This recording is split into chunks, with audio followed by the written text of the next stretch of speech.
Hello students, good morning. Last lecture में हमने study किया था क्लासिफिकेशन के बारे में। आज हम बात करेंगे टेक्सोनॉमी, सिस्टेमैटिक और टेक्सोनॉमिक कैटेगरीज के बारे में। तो सबसे पहले देखो टेक्सोनॉमी क्या होता है। तो टेक्सोनॉमी जो टर्म है it was given by Augustin Pyramus de Candolle. ये टर्म किसने दिया है? अगस्तिन पिरामस डी कंडोले ने दिया है। अब फादर ऑफ टेक्सोनॉमी जो है वो कौन है? Carl Lioness.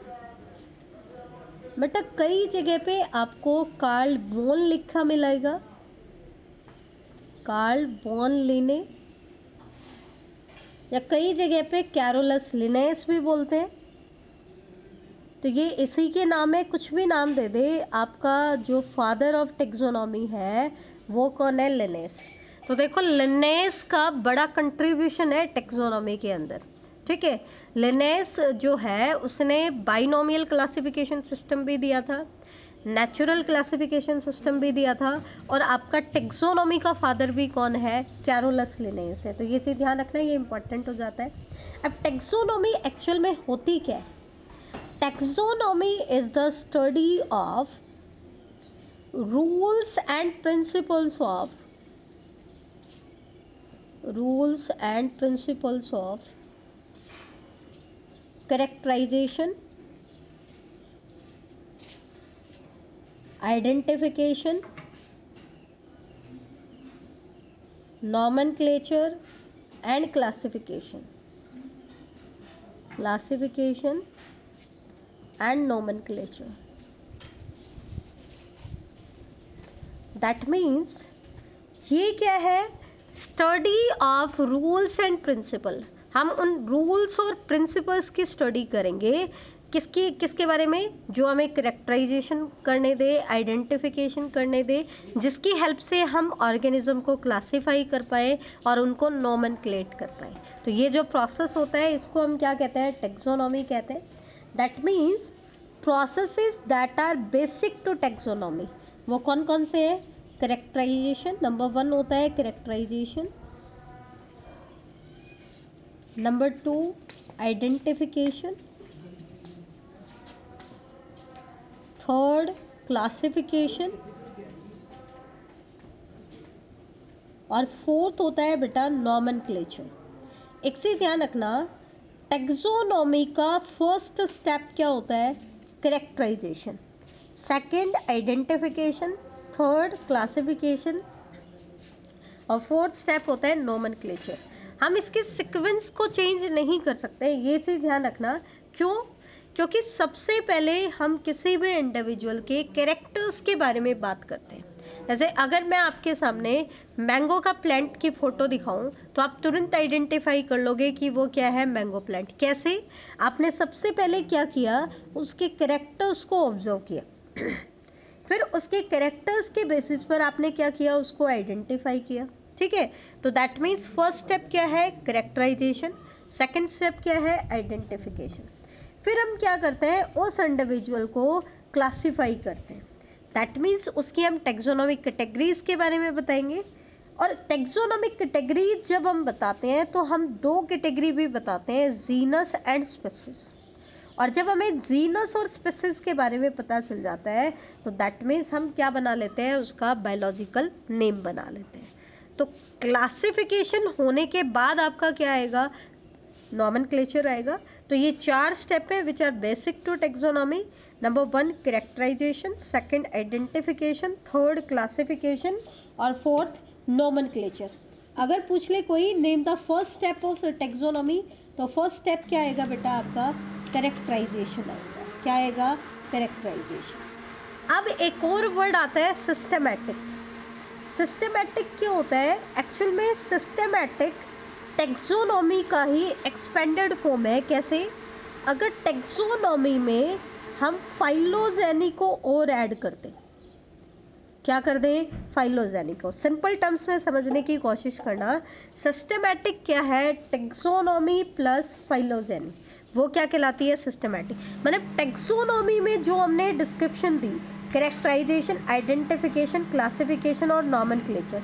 अगर इसके साथ साथ हम फाइलोजेनेटिक कैरेक्टर्स के बारे में और डिस्क्राइब करते हैं, मतलब साथ में डिस्क्रिप्शन ऐड कर दे, तो वो क्या बन जाती है? सिस्टमैटिक बन जाती है। सिस्टमैटिक जो टर्म है, it was originally coined by Carolus Linnaeus. तो ध्यान रखना, यहाँ पर भी लिनेस का कंट्रीब्यूशन था, ठीक है। फादर ऑफ सिस्टमैटिक्स भी कौन कहलाता है? कैरोलस लिनेस ही कहलाता है। तो father of taxonomy Carolus Lioness, father of systematic Carolus Linnaeus. तो लिनेस का बहुत बड़ा कंट्रीब्यूशन है। एक्चुअल में जो सिस्टमैटिक वर्ड है, it was derived from A Latin word Systema, जो एक लैटिन वर्ड से आया है जिसका नाम है सिस्टमा। और सिस्टमा का मतलब क्या होता है? Systematic arrangement of the organism, systematic arrangement of the organism. लेकिन बाद में क्या किया, इसका स्कोप थोड़ा सा एक्सपेंड कर दिया गया और साथ में आइडेंटिफिकेशन, नोमेनक्लेचर और क्लासिफिकेशन को भी इंक्लूड कर लिया गया, ठीक है। तो ये था आपका सिस्टमैटिक के बारे में। दैट मीन्स सिस्टमैटिक क्या है? It is a science of identification, nomenclature, classification, लेकिन साथ में हमने क्या बता दिया? डिस्क्रिप्शन दे दिया, ठीक है। तो it brings about unique property at each level of classification. Her level of classification पे कुछ यूनिक प्रॉपर्टी को भी ऐड कर देता है, ठीक है। तो वो होता है आपका सिस्टमैटिक। तो आई थिंक आपको सिस्टमैटिक अच्छे से क्लियर हो गया होगा। अब हम बात करते हैं नेक्स्ट लेवल की, टैक्सोनॉमिक कैटेगरी। अब टैक्सोनॉमिक कैटेगरी एक्चुअल में क्या होती है वो मैं आपको बता देती हूँ, क्योंकि जब हम क्लासिफिकेशन कर रहे हैं तो हमने क्या ऑब्जर्व किया कि classification is not a single step process.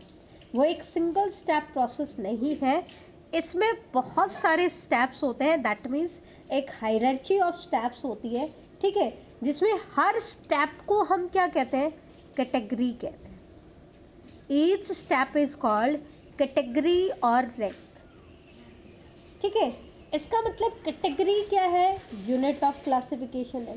और कैटेगरी को ही कॉमनली हम बोल देते हैं टैक्सोन। कैटेगरी को ही कॉमनली हम क्या बोल देते हैं? टैक्सोन बोल देते हैं। लेकिन एक्चुअल में देखा जाए तो कैटेगरी और टैक्सोन में बड़ा डिफरेंस होता है। कैसे? कैटेगरी होता है एक एब्स्ट्रैक्ट टर्म जिसकी कोई रियल एग्जिस्टेंस नहीं है, ये एक एब्स्ट्रैक्ट टर्म है। जबकि टैक्सोन होता है रियल ऑब्जेक्ट जो एग्जिस्ट करता है। जैसे कि अगर मैं बोलूँ किंगडम एनिमेलिया,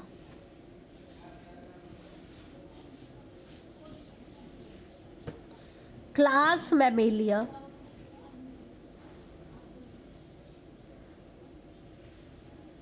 ठीक है।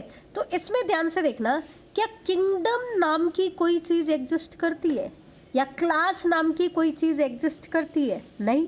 एग्जिस्ट क्या करते हैं? एनिमल्स एंड मैमल्स, ठीक है। इसका मतलब रियल एग्जिस्टेंस किसकी है?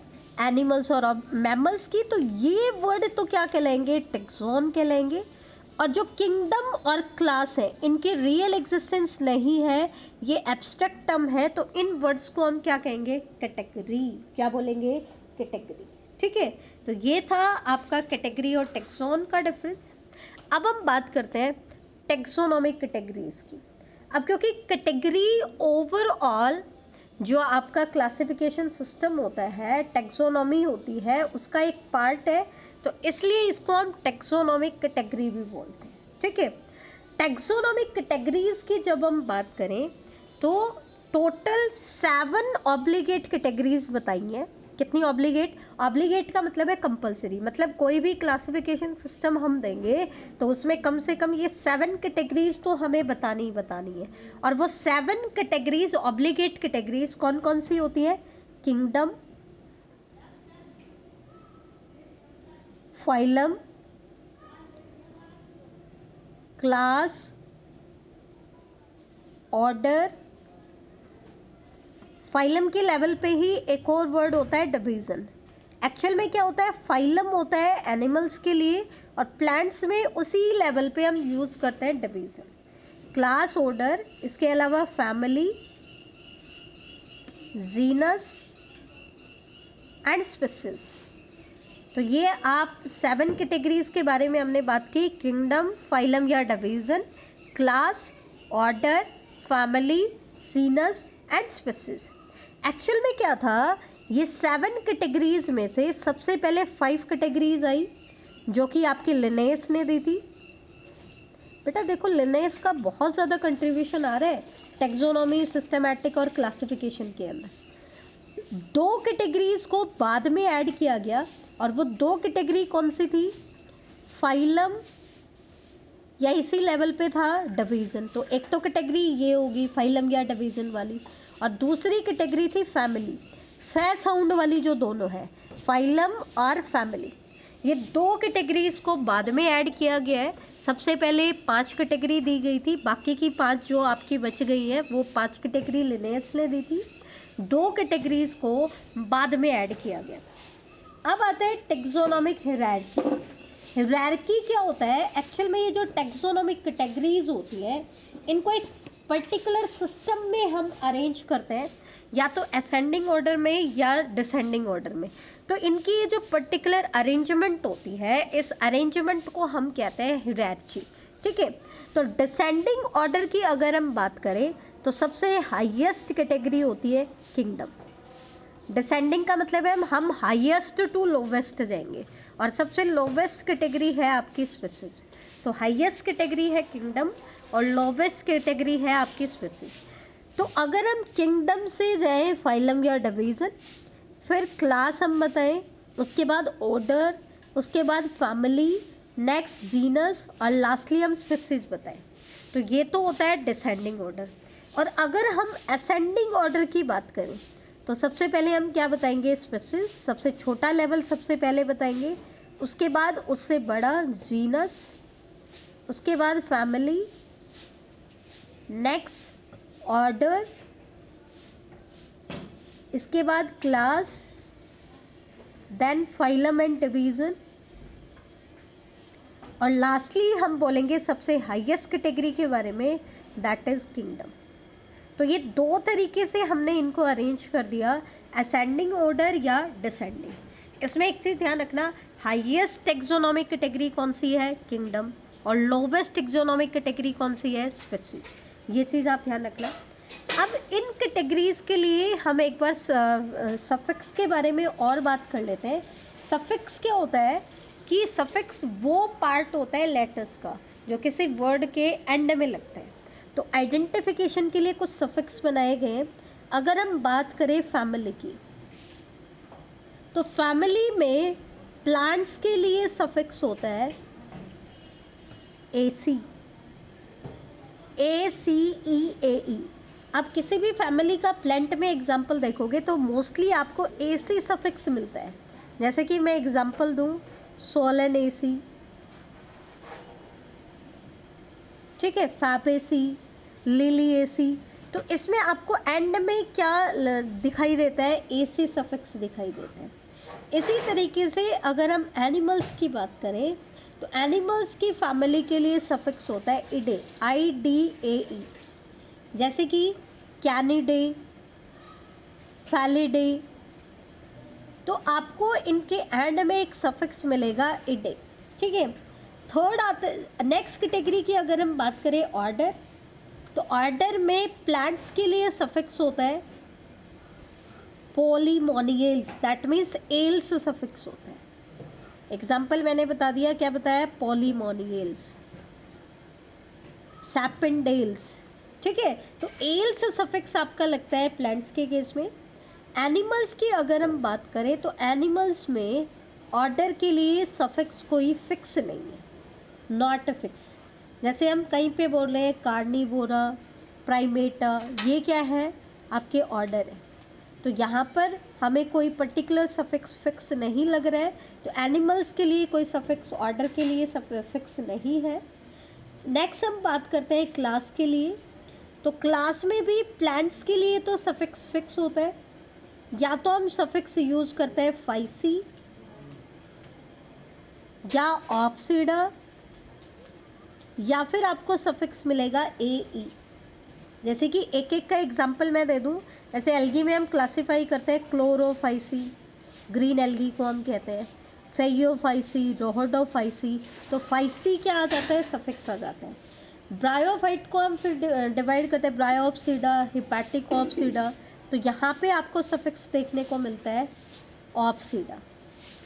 इसी तरीके से हम बात करते हैं एंजियोस्पर्म की क्लासेस की, मोनोकॉटिलिडने, डाइकॉटिलिडने। तो यहाँ पर आपने क्या सफिक्स देखा, ए ई।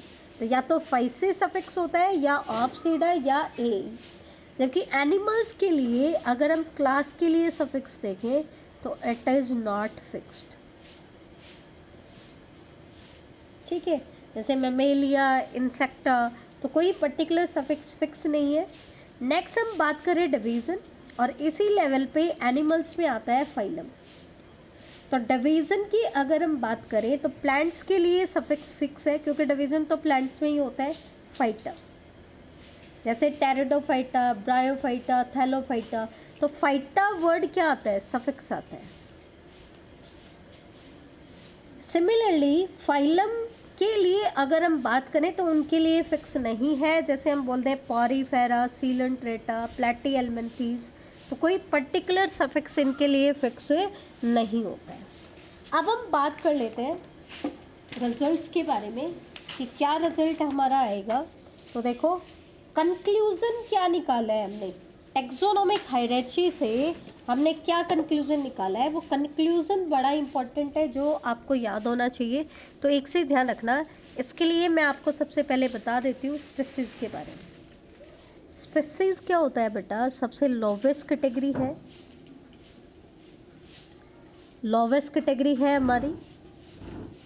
अब स्पीसीज़ होता क्या है, इसके लिए बायोलॉजिस्ट जो होते हैं उनकी अलग राय थी, टैक्सोनॉमिस्ट जो थे उनकी अलग राय थी। टैक्सोनॉमिस्ट ने तो क्या कहा कि स्पीसीज़ क्या है, एक ऐसा ग्रुप ऑफ इंडिविजुअल जो मॉर्फोलॉजिकली सिमिलर होते हैं, काफ़ी हद तक मॉर्फोलॉजिकली क्या होते हैं, सिमिलर होते हैं, मॉर्फोलॉजिकल सिमिलरिटी को शो करते हैं। ठीक है, तो टैक्सोनॉमिस्ट के अकॉर्डिंग तो स्पीसीज एक ऐसा ग्रुप ऑफ इंडिविजुअल है जो काफ़ी हद तक क्या होते हैं, मॉर्फोलॉजिकली सिमिलर होते हैं। जबकि बायोलॉजिस्ट के अकॉर्डिंग स्पीसीज क्या है, एक ऐसा ग्रुप ऑफ इंडिविजुअल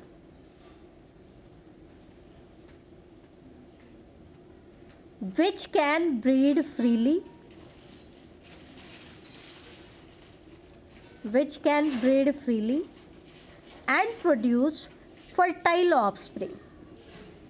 ये एक ऐसा ग्रुप ऑफ इंडिविजुअल है जो आपस में ब्रीडिंग कर सकते हैं और फर्टाइल प्रोजेनी बनाते हैं। इसका मतलब बायोलॉजिकल स्पीसीज कॉन्सेप्ट किसको फोकस करता है, ये रिप्रोडक्टिव आइसोलेशन को शो करता है।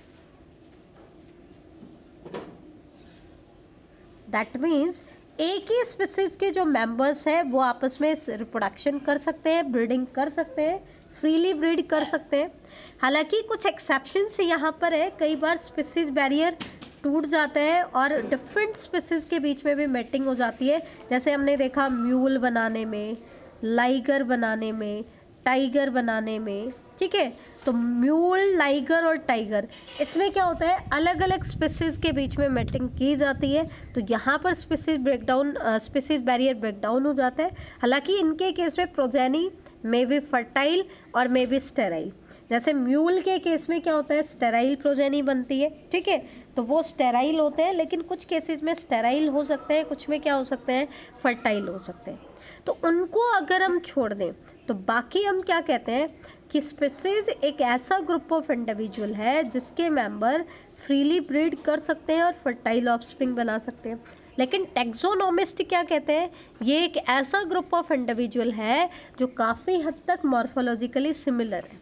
ठीक है, तो इन दोनों डेफिनेशन को मिला करके हमने क्या बनाया, स्पीसीज की डेफिनेशन बनाई। क्या कि स्पीसीज एक ऐसा ग्रुप ऑफ इंडिविजुअल है जो मॉर्फोलॉजिकली और रिप्रोडक्टिवली इतने सिमिलर है कि वो फ्रीली ब्रीड कर सकते हैं और फर्टाइल प्रोजेनी बना सकते हैं। तो ये हमने दोनों को मिला करके इसकी डेफिनेशन बना दी। तो एक चीज़ ध्यान रखना, ये तो कह ही रहे हैं कि एक ही स्पीसीज के जो मेंबर्स होंगे वो मॉर्फोलॉजिकली क्या होंगे, सिमिलर।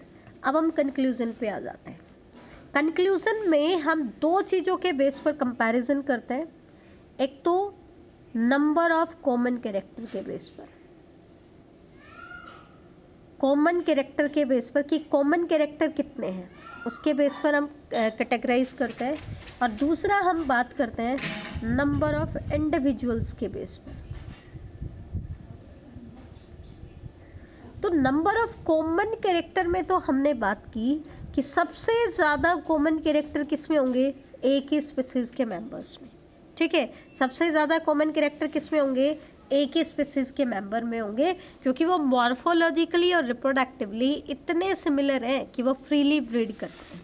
इसका मतलब सबसे ज़्यादा सिमिलरिटी किस में आएगी, एक ही स्पीसीज के मेंबर में। अब बेटा एक्चुअल में होता क्या है, जैसे हमने स्पीसीज को कैटेगराइज कर दिया, अब जो सिमिलर स्पीसीज के एग्रीगेट है, जो स्पीसीज काफ़ी हद तक सिमिलर है, उनको मिला करके क्या बना दिए गए, जीनस बना दिया गया। इसी तरीके से सिमिलर जीनस का एग्रीगेट क्या कहलाएगा, और हायर कैटेगरी, उनका एग्रीगेट और हायर कैटेगरी, उनका एग्रीगेट और हायर कैटेगरी। तो इस तरीके से इनका एग्रीगेट होता गया। इसका मतलब यहाँ पर तो अलग अलग स्पीसीज के मेंबर आ रहे थे, फिर कुछ स्पीसीज ने मिलकर के एक जीनस बना दिया। ठीक है, कुछ जीनस ने मिलकर के क्या बना दी, एक फैमिली बना दी। कुछ फैमिली ने मिलकर के क्या बना दिया, एक ऑर्डर बना दिया। कुछ ऑर्डर्स ने मिलकर के क्या बना दिया, एक क्लास बना दी। और सिमिलर क्लासेस से मिलने से आपके बने फाइलम और डिवीज़न, और सिमिलर फाइलम और डिवीज़न ने क्या बना दिया, किंगडम बना दिया। लेकिन सबसे ज़्यादा सिमिलरिटी किस में थे, एक ही स्पीसीज के मेंबर्स में। अब क्योंकि जीनस में तो डिफरेंट स्पीसीज के मेंबर्स आ रहे हैं, तो इसका मतलब क्या है, नंबर ऑफ कॉमन कैरेक्टर सबसे ज़्यादा किसके पास होंगे, स्पीसीज के पास।